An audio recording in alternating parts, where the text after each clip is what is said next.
فیض رضا فیض رضا فیض رضا فکر رضا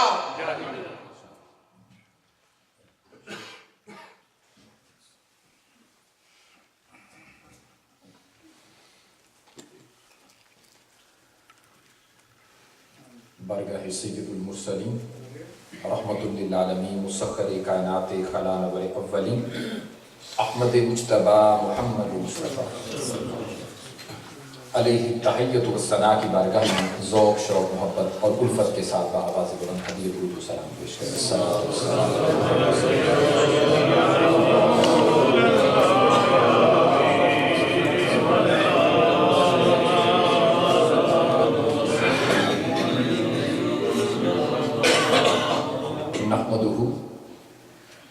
نحمده ونصلي ونسلم على رسوله الكريم اما بعد فاعوذ بالله من الشيطان الرجيم بسم الله الرحمن الرحيم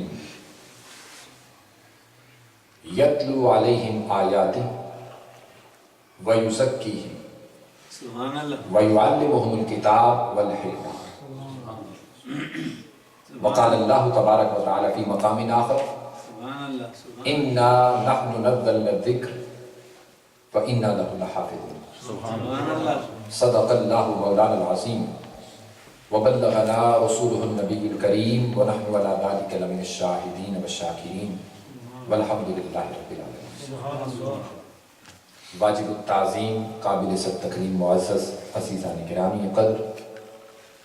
انتہائی واجب الاحترام میزبان محفل حضرت علامہ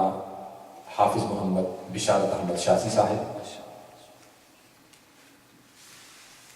زینت مجلس صدارت جناب صاحبزادہ سید میر حسین شاہ صاحب،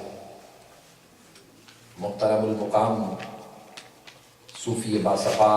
جناب میاں غلام حیدر صاحب، واجب التعظیم جناب صوفی محمد مشتاق احمد نقشبندی صاحب، قائد ملت اسلامیہ جناب علامہ حافظ محمد صابر صاحب نقشبندی، محترم المقام جناب علامہ شہباز احمد چشتی صاحب، اور واجب الاحترام جناب علامہ رضا الدین صدیقی صاحب، اور دیگر معزز و محتشم سامعین کرام اور ہماری پاکستانی کمیونٹی کی بڑی ممتاز شخصیت جناب ڈاکٹر محمد رفیق قادری صاحب، دیگر معزز و محتشم سامعین کرام، اللہ رب العزت کے فضل و کرم اور نبی کائنات فخر موجودات احمد مجتبی محمد مصطفیٰ علیہ تحیت و ثنا کی نگاہ اقدس کے تصدق سے امام اہل سنت مجدد دین و ملت الشاہ احمد رضا خان فاضل بریلوی رحمت اللہ تعالی علیہ نور اللہ مرقدہ قدس سر العزیز کی یاد میں منعقد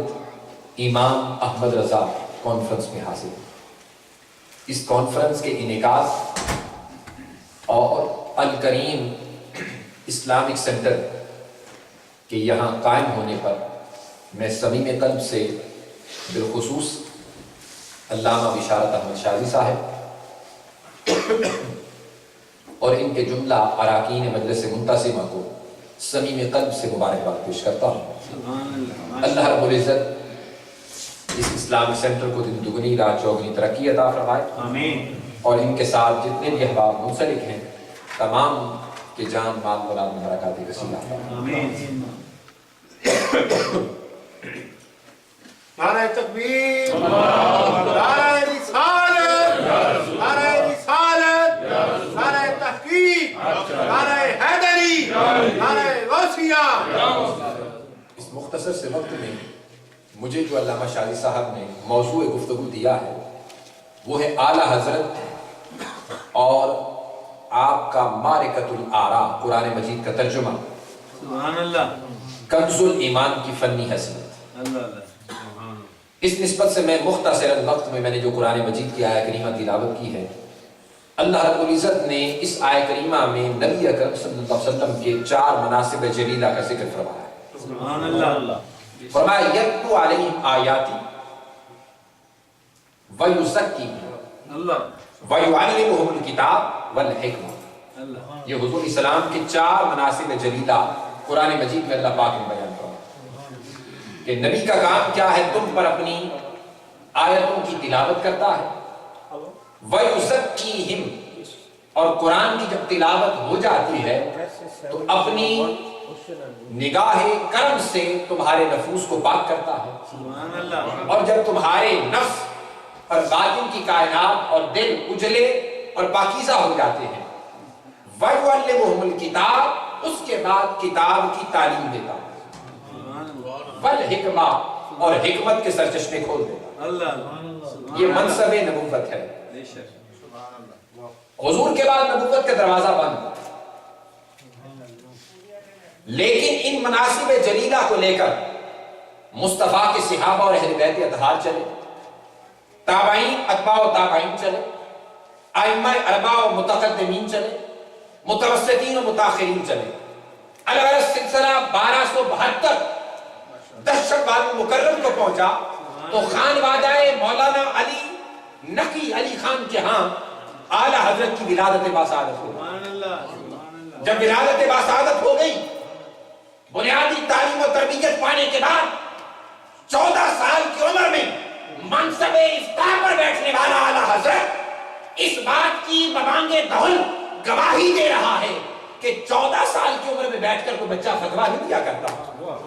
14 سال کی عمر میں کوئی بچہ بیٹھ کر 52 علوم پر دسترس حاصل نہیں رکھا کرتا. 14 سال کی عمر میں بیٹھا ہوا بچہ قرآن و حدیث اور تفسیر اور فقہ کے سمندر میں بہا بہایا نہیں کرتا. یہ اس بات کی طرف مسلمہ حقیقت تھی کہ مولانا رضا علی خان کا فیض اور مولانا نقی علی خان کا فیض پوتے اور بیٹے کی صورت میں آج احمد رضا بن کر جو منصب افتاء پر بیٹھا ہے اور منصب ولایت اور منصب تجدید پر بیٹھا ہے، کوئی عام شخص نہیں ہے، مصطفیٰ کا غلام بیٹھا ہے. اس فیض کو پانے والا بیٹھا ہے کہ جس کے سینے میں ابو بکر کا بھی فیض ہے، عمر کا بھی فیض ہے، عثمان کا بھی فیض ہے، علی شیر خدا کا بھی فیض ہے، عبداللہ ابن مسعود کا بھی فیض ہے، عباس کا بھی فیض ہے، جس کے سینے میں حسن و حسین کا بھی فیض ہے، جعفر کا بھی فیض ہے، امام باقر کا بھی فیض ہے، زین العابدین کا بھی فیض ہے، ائمہ اربعہ کا بھی فیض ہے، اور کل ائمہ کا علم جس کے سینے کے اندر ٹھاٹھے مارو گے سمندر کی طرح. نعرہ تکبیر، نعرہ رسالت، آواز بلند بولیے نعرہ رسالت، نعرہ تحقیق، نعرہ حیدری، نعرہ غوثیہ. یہ فیض جب امام احمد رضا کے سینے میں ٹھاٹھے مارنے لگا تو اقبال جیسی شخصیت کو بھی کہنا پڑا کہ آج بریلی کی سرزمین پر بیٹھا ہوا امام احمد رضا نہیں، یہ ثانی ابی حنیفہ. اقبال جیسا مفکر بھی کہنے پر مجبور ہو گیا. اس نسبت سے جب ہم بات کرتے ہیں یوں تو امام احمد رضا کا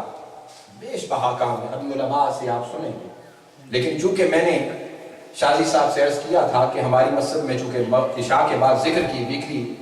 محفل ہوتی ہے تو مجھے وہاں پہنچنا ہے، تو میں اپنے اس تمہید کو بیان کرنے کے بعد چونکہ وقت بڑا تھوڑا ہے، صرف امام احمد رضا بریلوی رحمۃ اللہ علیہ کا ترجمہ کنز الایمان، اس پر میں بہت بات کرتا اگر وقت ہوتا، لیکن ترجمہ کنز الایمان اس نسبت سے میں بات کرنا چاہتا ہوں. قرآن مجید کے متعلق تاجدار کائنات میں حدیث پاک میں اس کی تفاسیر اور اس کے رموز و اثرات اور اس کی شروحات کے حوالے سے جو ارشاد فرمایا، تاجدار کائنات نے ارشاد فرمایا لا یخلق عن کثرت الرد ولا ينقضي عجائبہ، کہ قرآن مجید کے عجائبات کبھی ختم نہیں ہوں گے، سبحان اللہ، اور یہ کثرت تکرار سے کبھی پرانا بھی نہیں ہوگا. سبحان اللہ. عجائبات قرآن کبھی ختم نہ ہوں گے. آج 1400 برس بیت گئے. عبداللہ ابن عباس کی پہلی تفسیر ابن عباس سے لے کر آج تک سینکڑوں تفسیریں قرآن مجید کی لکھی گئی، سینکڑوں تراجم قرآن مجید کے ہوئے. ان تفاسیر پر پھر تفسیریں ہوتی رہیں، تفاسیر پر حاشیے لکھے گئے، شروحات ہوئی، تفسیر در تفسیر چلتی رہی. لیکن قرآن مجید کا یہ اعجاز ہے کہ تاجدار کائنات نے فرمایا نہ یہ کثرت تکرار سے پرانا ہوگا اور نہ ہی عجائبات قرآن وقت کے گزرنے کے ساتھ ساتھ پرانے ہوں گے بلکہ مزید آشکار ہوتے چلے جائیں گے۔ یہ سمندر بے کنار ہے، ایسا رب کائنات کا کلام جو قلب انور مصطفیٰ پر نازل ہوا،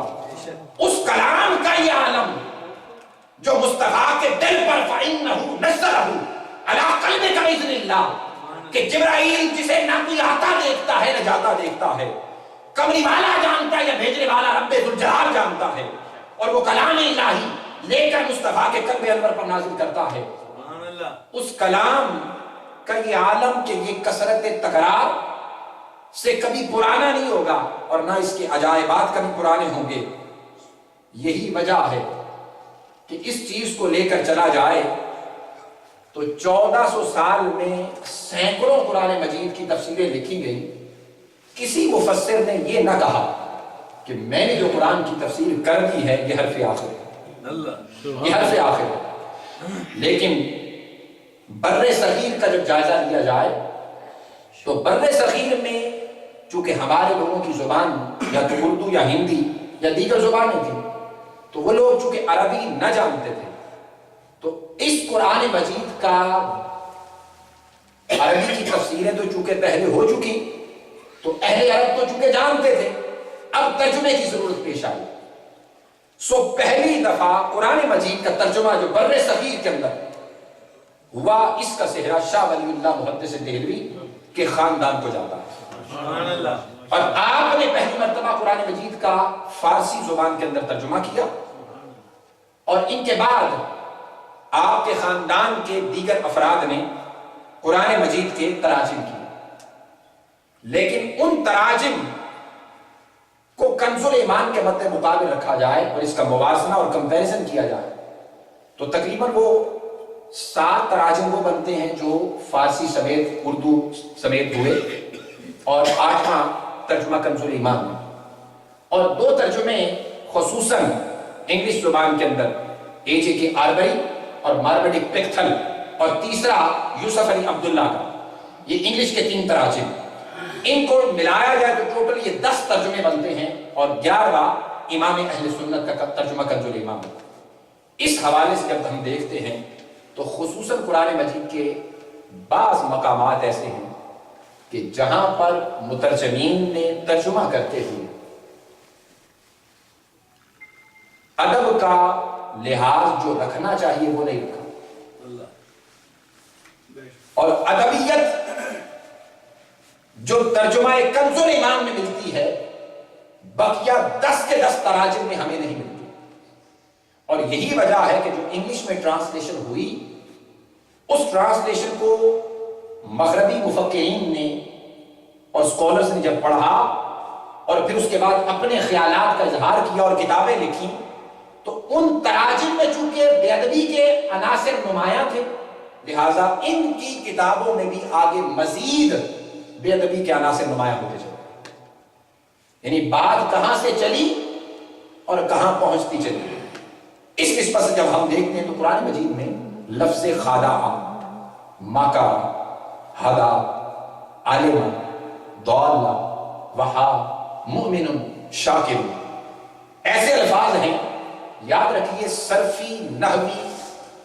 منطقی، فلسفی، بدیعی، بیانی، معانی اور علم بلاغت کے اعتبار سے جب کسی بھی شخص نے کسی زبان کا دوسری زبان میں ترجمہ کرنا ہے